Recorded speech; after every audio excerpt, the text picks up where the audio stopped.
Hello all and welcome to my ethical presentation on the infamous 18th Street Gang, also known as Barrio 18. So now I'm going to get into some minor details about Honduras itself. Honduras is originally a part of Spain's vast empire, but gained its independence in 1821 and became its own country. Today, Honduras' population is roughly 8,746,673 people. The head of government and chief of state is Juan Orlando Hernandez Alvarado. The three branches of government, just like the United States, is the executive branch, the legislative branch, and the judicial branch.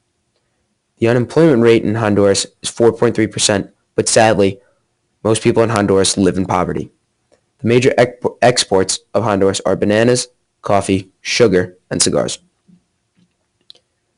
Violence is a major problem in Honduras. The homicide rate in Honduras is that for every 100,000 people there are, 90.4 people are murdered.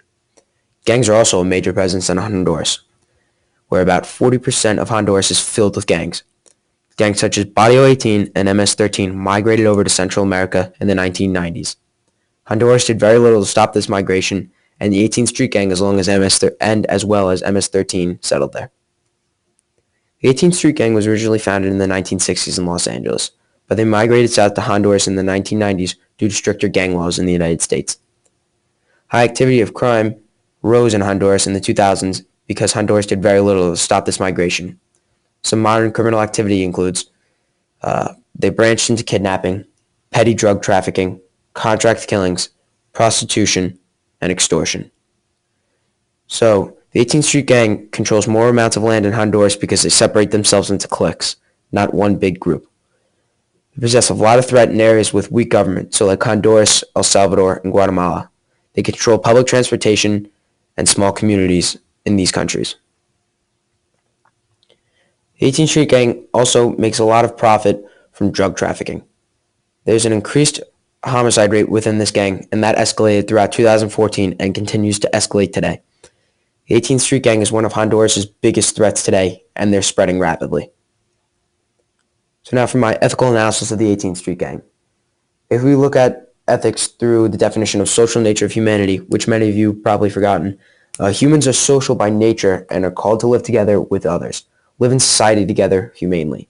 So, is the 18th Street Gang ethical according to the social nature of humanity?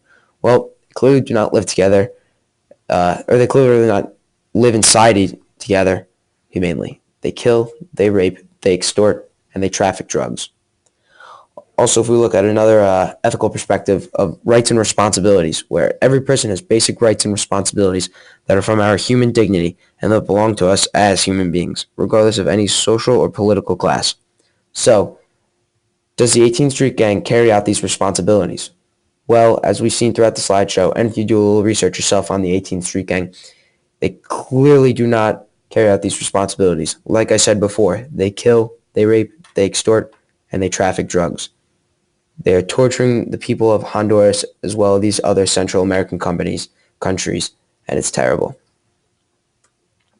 So the conclusion of this presentation, they are not ethical according to the social nature of humanity or the rights and responsibilities. They are very dangerous and continue to harm innocent people. Lastly, the government needs to find a way to shut down the 18th Street Gang. And this is my works cited, and I want to thank you all for watching my presentation on the 18th Street Gang.